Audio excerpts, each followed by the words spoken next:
And welcome back to the Michael Cohen Show on our continued journey to 500,000 subscribers. Listen, you've heard me say it before. I'm going to say it again and again and again. Help me to get there. Hit subscribe, watch, comment. Please, the way we'll get there, share with family and friends. Share with people who actually don't think the way that we do. Share it with everybody. Why? Because we got to stop the stupidity. Now, this week, I've done multiple videos and I've written many Substacks about the Democrats' lead up to the midterms. Now, Democrats, we need to find ways to get into red and into purple areas and to convince these voters, including the ones that were just apathetic to the whole thing, that life under the Biden administration was better. It was better in so many different ways. And after speaking about it on my own, I wanted to get my Political Beatdown co-host, Ben Meiselas' perspective on how we can actually get out there, go to these areas, reach the people outside of our microcosm, outside of our comfort zone, go into the red districts, have the town halls, meet the folks in the bars, in the restaurant, in the dance halls, I don't care, and to bring them back and explain, we're not asking you to switch your party affiliation, we're just asking you to make sure that our checks and balances don't end up eroding along with our democracy.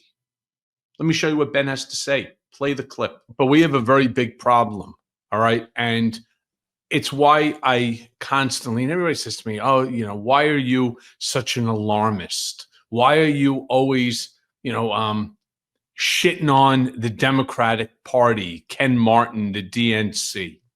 And I think it's really important that we actually start talking about this, Ben. The reason that I shit on Ken Martin is because I haven't seen a goddamn thing come out of the DNC other than a bunch of text and emails to me asking for money.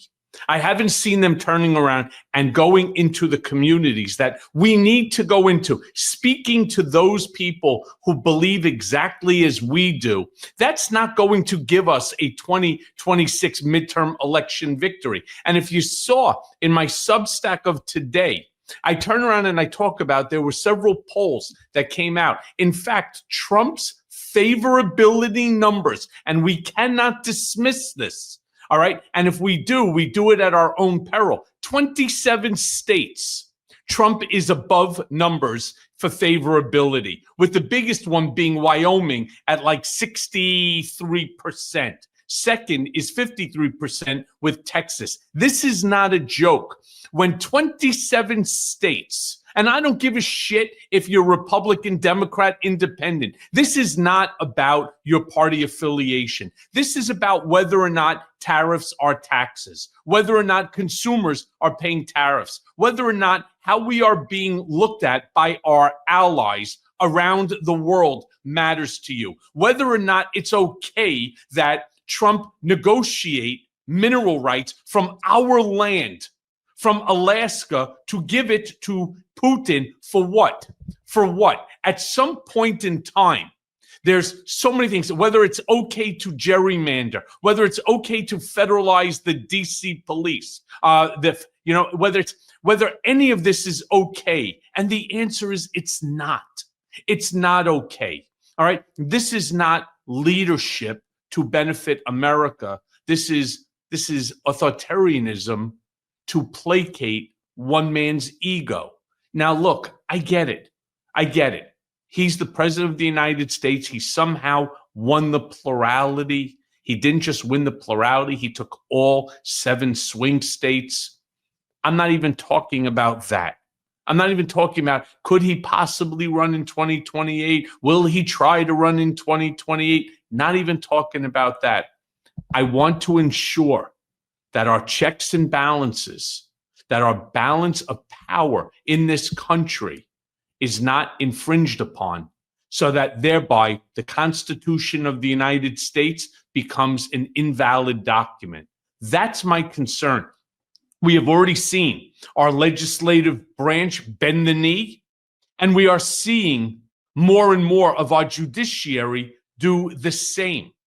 Well, the only way that we're able to restore checks and balances in the legislative branch is to ensure that at least the House, if not the House and the Senate, revert back to Democratic control. And I'm asking you, Ben, my friend for a long time now, what more can we do within which to get out there to the red, to the ruby red areas, districts? What else can you and I do to get out to the purple districts and bring these people back into our Democratic fold so that we can ensure our midterms go the way we need them to? Because if not, I promise you, and I want to be wrong, but I know that I'm not.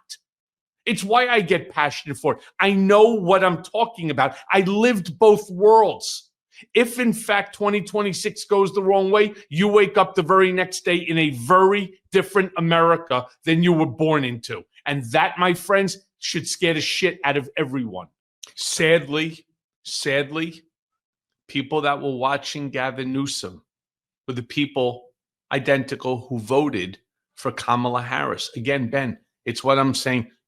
Thank God for you, for Brett, for Jordy, the brothers, for the other people that you have as part of this Midas Touch Network family that constantly contribute, whether it's articles or lives or what have you. We must, and I don't know how many more times that you're going to hear me. You're going to hear me say it so many times. You're going to say, okay, we heard you, stop. But the answer is I can't stop. If we don't reach to the people, and again, they're the level-headed Republicans. You're right. Some of you in your comments, you're right. We will never, no matter what, reach those that are in the cult, deep, knee-deep into the cult. They're far gone. Let's even say that that's a third of the Republican Party. We have two-thirds. Two-thirds. We can still draw back. We don't want you to change your party affiliation. We just want you to vote responsibly. You know, the one thing, though, I would say, I agree with what you said, but Newsom wasn't just giving a press conference, right? He wasn't just saying, here are my words, let's rally, right? That's not what that was. That was, I'm the governor of the state with the largest economy in the United States, which would be the fourth largest economy in the entire world. Yep. If California was a country. And he says, this isn't me talking, I'm doing. The purpose of this press conference is not let me rally you to like my views or being performative. He's saying, I, as the governor, will be using my formal authority and moral authority to put an initiative on the ballot that's going to fight and counteract what Texas is doing. And we're going to put this to the voters in November to change the California maps.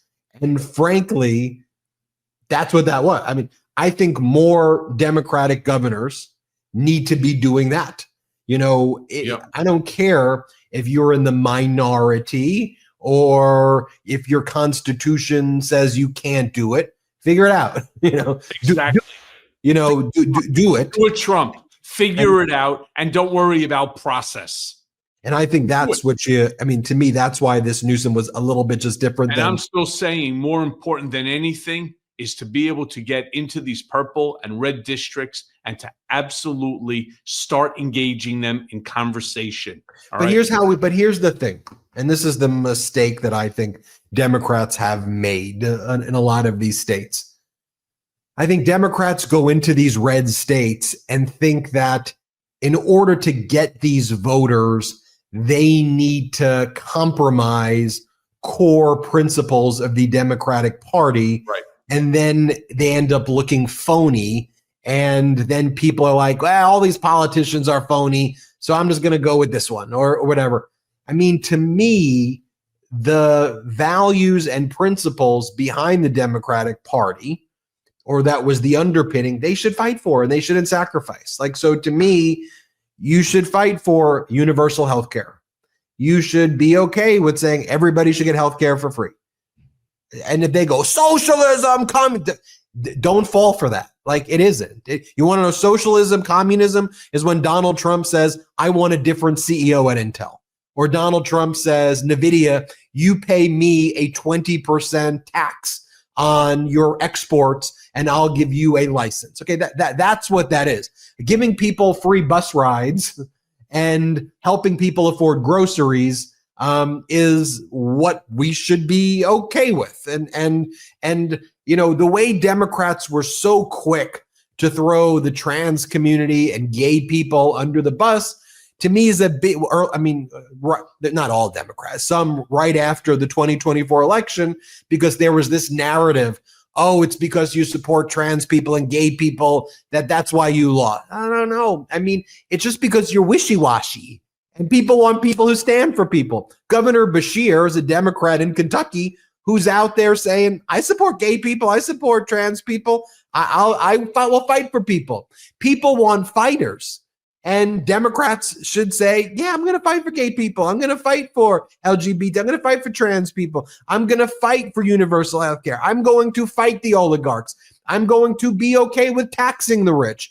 I think that I'm going to call out Netanyahu's atrocities in Gaza. I'm not going to be afraid. If someone asks me a question about Netanyahu, I shouldn't equivocate. That is bad.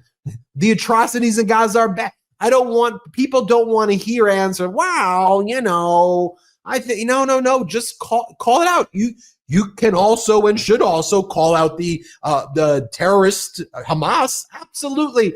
But that doesn't mean that you should be in any way okay with the killing of innocent people in Gaza. So call it out. And I just think people don't want wishy-washy. People want fighters. Yes. They want to know where you stand on the issues. And to me, Yes. the path to winning is saying, I am unapologetically fighting for you. Yeah, and I would turn around if I was standing on the podium in one of these red or purple districts, and the first thing I want to say to each and every one of you, when you go to the grocery store, you filling up the grocery bag the same way you did last month, you're paying more. Do you now have to, take half your insulin because you need to afford groceries and you don't want to run out of money for your rent or your electricity or your other expenses? You want to start hitting in the areas that they fully understand, because the lies, the numbers, you start to read, for example, there was a whole bunch of polls that came out, again, regarding Trump favorability, regarding other issues, and people turn around and they say, yeah, but Cohen, you know better than everybody. Polls are bullshit. All right. Polls don't mean anything. You don't believe in polls and so on. And it's probably true. I really don't. But there are some decent pollsters as well. That's not the issue.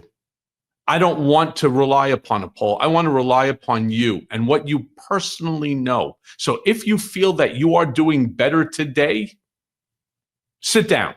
I'd make the whole audience stand up. If you think that you're doing better today in business, in your expenses, how much you have in your bank account, sit down.